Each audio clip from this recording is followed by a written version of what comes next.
보기만 해도 아픈 낭심 공격, 전문 용어로 로블로라고 하죠. 격투기를 시청하시다 보면 남자의 최대 약점인 낭심을 종종 공격하는 장면을 볼 수 있습니다.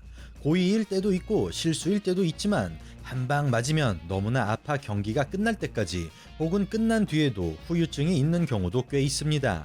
그런데 말입니다. 만약 무에타이 챔피언이 무에타이에서 가장 무서운 기술 중 하나로 평가받는 니킥으로 니킥으로 고환을 가격한다면 그 고통은 과연 어느 정도일까요?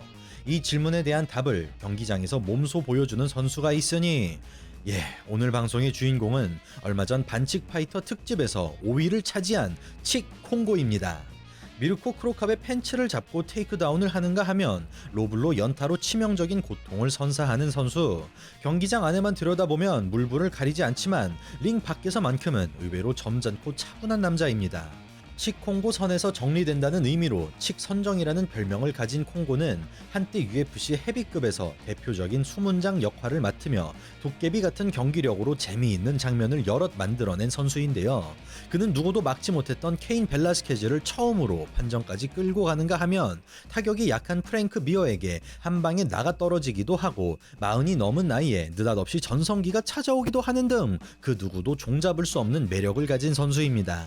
어느덧 격투기 선수 생활을 시작한 지 20년이 넘은 콩고는 쉰을 바라보고 있는 나이에도 여전히 경쟁력 있는 모습을 보여주고 있는데요. 오늘은 한때 국내에서 유행처럼 번지며 사랑받았던 파이터 칙 콩고에 대해 알아보겠습니다. 안녕하세요, 차도르입니다. 렛츠 고! 1975년 5월 17일 프랑스 파리에서 태어난 칙 콩고. 그는 아프리카 부르키나파소인 아버지와 콩고인인 어머니를 두고 있으며 5살 때부터 검도와 극진 가라데를 시작으로 일찌감치 격투기의 세계에 입문하였습니다. 검도와 가라데에서 모두 검은 띠를 딴 콩고는 종합격투기가 막 생겨나던 무렵인 90년대 중반부터 다양한 무술을 접했습니다.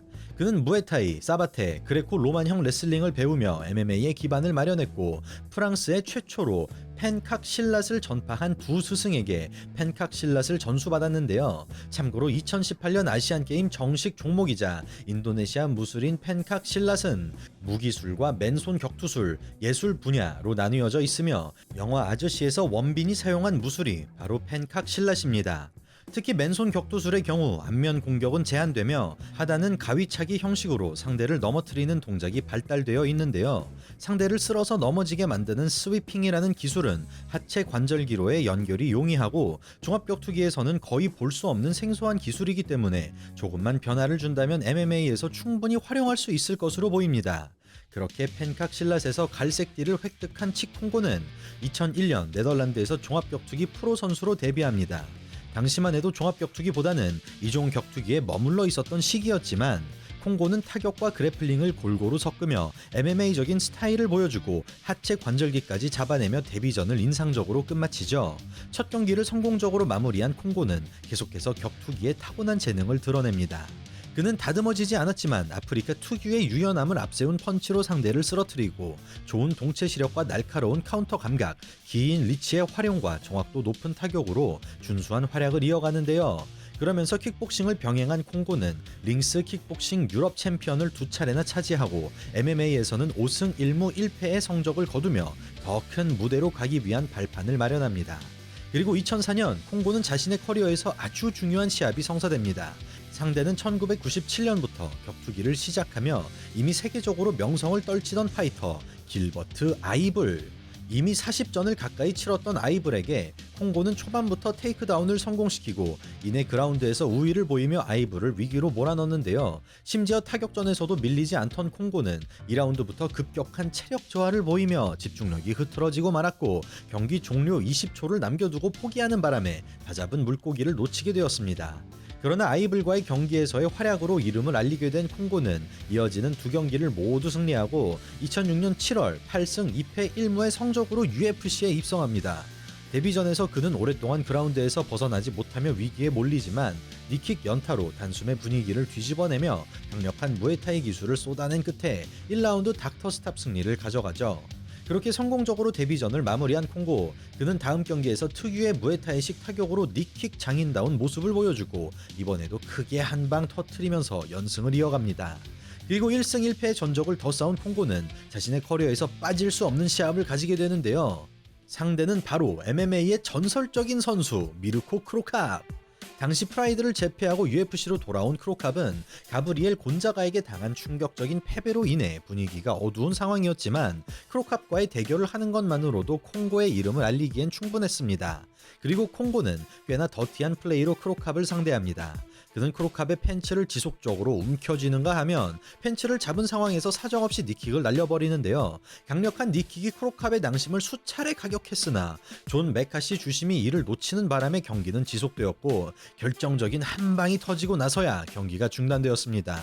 심지어 메카시 주심이 말리고 있는 와중에도 기어이 로블로를 집어넣는 콩고, 낭심을 최대 5방 이상 가격당한 크로캅은 눈에 띄게 움직임이 저하되고 말았고 오랫동안 크로캅을 케이지로 밀어넣은 끝에 콩고가 승리를 가져갑니다. 낭심 보호대를 영어로 파울컵이라고 하는데요. 파울컵을 때린다고 하여 국내 격투기 팬들은 그에게 컵 콩고라는 불명예스러운 별명을 붙여줍니다. 그러나 콩고는 이어지는 경기에서 인상적인 승리를 거두며 자신의 입지를 단숨에 올리는데요. 그는 스트레이트에 이은 파운딩 연타로 1라운드 만에 에벤슨을 제압, 다음 경기에서 UFC에 처음 들어온 무스타파 하에게 크로캅과 똑같은 아픔을 맛보게 한 콩고는 이어지는 경기에서도 파운딩의 위력을 보여주며 TKO 승리를 따낸 치콩고. 이렇게 3연승에 성공한 콩고는 타이틀전까지 바라볼 수 있는 위치에 오르게 되고 프로 데뷔 이전 만에 UFC에 입성하여 3연속 피니시 승리를 거두고 있던 케인 벨라스케즈를 상대합니다. 그리고 콩고는 무적의 포스를 뿜어내던 벨라스케즈에게 처음으로 위기를 선사합니다. 1라운드 초반 라이트 카운터로 벨라스케즈를 쓰러뜨린 콩고는 그라운드에서 헤어나오지 못하며 오랫동안 고통을 당하지만 2라운드에서 또다시 라이트가 터지며 벨라스케즈가 무릎을 꿇게 만드는데요. 그러나 이번에도 태클을 막아내지 못하며 회복할 시간을 주게 되고 연이어 발이 묶이면서 기회를 날려버린 듯 보였으나 3라운드에는 오히려 콩고가 벨라스케즈를 뽑아내면서 역전의 발판을 마련합니다. 적절하게 로블로도 섞어주며 벨라스케즈를 몰아붙이는 콩고, 거듭되는 무에타이식 타격으로 난전을 이끌어내고 벨라스케즈도 끈적하게 달라붙으며 치열한 접전이 이어지는데요. 승리는 오랫동안 그라운드를 지배한 벨라스케즈에게 돌아갔으나 콩고는 당시 무서운 기세를 떨쳤던 벨라스케즈를 최초로 위기에 몰아넣으며 호평을 받게 되었고 주니어 도스 산토스와 더불어 벨라스케즈에게 판정까지 끌고 간 두 명의 선수 중 하나로 이름을 남기게 되었습니다. 참고로 만약 콩고가 이 경기를 승리했다면 브록 레스너와 싸울 기회가 주어졌을 거라고 합니다. 이루어지지 않아 너무 아쉽네요. 이처럼 당시 브록 레스너를 중심으로 팬들에게 가장 큰 사랑을 받았던 헤비급에서 다크호스로 급부상한 치콩고. 그런데 그는 벨라스케즈와의 경기 이후 기복이 심한 경기력을 보여주게 됩니다. 당시 브록 레스너와의 2차전 패배로 분위기가 좋지 않았던 프랭크 미어를 만난 콩고. 상성상 제법 할만한 시합으로 보였으나 느닷없이 큰 한방을 허용하며 나가 떨어지고 말았고 그대로 목을 내어주면서 허무하게 패배를 당해버리죠. 그리고 당시 무패를 달리던 신예 트래비스 브라운을 만난 콩고는 지속적으로 파울컵과 팬츠를 잡아당기며 감점까지 받는 추태를 보이고 보고도 믿기지 않을 만한 불굴의 정신력으로 팻 베리에게 기전의 역전승을 만들어내는가 하면 마크 헌트에게는 아무것도 못해보고 패배하는 등 들쭉날쭉한 기량을 보여줍니다. 그렇게 승패를 반복하던 콩고는 로이 넬슨에게 빅샷을 허용하며 패배를 당하고 이후 UFC와의 재계약을 스스로 거부하면서 벨라토르에서 새 출발을 시작합니다. 어느덧 마흔을 코앞에 둔 콩고였기에 전망이 그리 밝아 보이지만은 않았던 상황. 그러나 콩고는 벨라토르에 입성하자마자 헤비급 4강 토너먼트에서 우승하고 연이어 젊은 선수들을 꺾어내면서 제2의 전성기를 맞이하게 되는데요. 현재 UFC에서 활약하고 있는 알렉산더 볼코프를 판정으로 잡아낸 콩고는 올리 톰슨, 아우구스토 사카이, 티모시 존슨 등 UFC 선수들을 모조리 격파하고 웬만한 경기를 모두 피니시하며 21승 무패를 달리던 비탈리 미나코프를 상대로 헤비급 타이틀전을 위한 도전자 결정전을 치릅니다. 그리고 콩고는 자신보다 10살이나 어린 선수에게 베테랑다운 기질을 발휘합니다. 최대한 타격전을 피하며 클린치로 시간을 벌던 콩고는 적재적소에 유효타를 집어넣으며 능구렁이 같은 운영 능력을 보여주고 특유의 무에타이식 타격을 10분 활용한 끝에 판정 승리를 가져가는 데 성공하죠.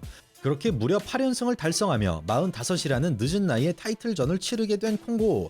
그는 효도르를 잡아내고 챔피언에 오른 라이언 베이더를 상대하지만 1라운드 후 아이포크로 인해 경기가 중단되어 버리고 결과가 노 컨테스트로 처리되면서 애써 잡은 챔피언의 기회를 놓쳐버리고 마는데요. 그동안 쉼없이 꾸준하게 경기를 가졌던 콩고는 1년 정도 케이지를 떠나면서 선수 생활을 마무리하나 싶었으나 놀랍게도 40대 중반의 나이에 벨라토르와 재계약을 체결하고 자신이 한 차례 꺾었던 티모시 존슨과 2차전을 가집니다. 외모만 봤을 때는 나이가 비슷해 보이지만 사실은 10살이나 어린 티모시 존슨. 콩고는 존슨의 끈적끈적한 그래플링 전략을 막아내지 못하고 오랫동안 케이지에서 붙잡히고 마는데요. 타격전에서만큼은 나이가 무색할 정도로 위협적인 모습을 보여주었지만 존슨의 거듭되는 케이지 레슬링에서 헤어나오지 못하고 3라운드 동안의 지루한 경기 끝에 판정 패배를 당하게 됩니다. 이제는 정말 나이에 의한 기량 저하가 눈에 보이는 상황. 그러나 싸움에 대한 콩고의 열정은 조금도 사그라들지 않았습니다. 그는 2021년 8월 자신과 비슷한 시기에 격투기를 시작한 레전드 파이터 세르게이 하리토노프를 상대하고 두 사람의 명성에 걸맞은 명승부가 시작됩니다. 거리를 길게 잡고 싸우려는 콩고와 큰 한 방을 노리려는 하리토노프. 5살이 많은 콩고가 오히려 스피드에서 압도하면서 수많은 유효타를 가져갑니다. 하리토노프의 묵직한 잽에 걸리지만 얼른 정신을 차리는 콩고. 시간이 흐를수록 하리토노프의 압박이 통하면서 콩고의 패색이 짙어지는 듯 보였는데요. 펀치력에서 밀리는 콩고가 여러 번 위기에 몰리지만 니킥이 정확하게 복부로 꽂히며 하리토노프의 체력이 방전되고 다시 콩고가 살아나기 시작하면서 경기를 리드합니다. 적절하게 그래플링을 섞어주며 하리토노프를 괴롭히던 콩고. 특기인 니킥이 적중하고 하리토노프가 크게 데미지를 입습니다. 기세를 몰아 테이크다운까지 성공하는 콩고. 남은 힘을 쥐어짜내 피니쉬를 노려보고 라운드 종료 1초를 남겨두고 레전드 매치에서 승리를 거둡니다. 이렇게 벨라토르 역사상 헤비급 최다 경기 출전과 최다 승리 기록을 가지게 된 콩고. 그는 이제 쉰을 앞두고 있는 나이지만 아직까지도 은퇴 생각이 없다고 하는데요. 벨라토르 헤비급에는 유독 노장 파이터들이 즐비한 만큼 앞으로도 여러 레전드 매치들이 자주 펼쳐질 것으로 전망되고 있습니다. 네, 오늘은 20년째 활약하고 있는 베테랑 중의 베테랑 파이터 칙 콩고에 대해 알아보았습니다. 과연 1975년생인 그가 76년생인 효도르와 더불어 어디까지 활약할 수 있을지 기대해보며 오늘 영상 마치겠습니다. 저는 차도르였습니다. 감사합니다.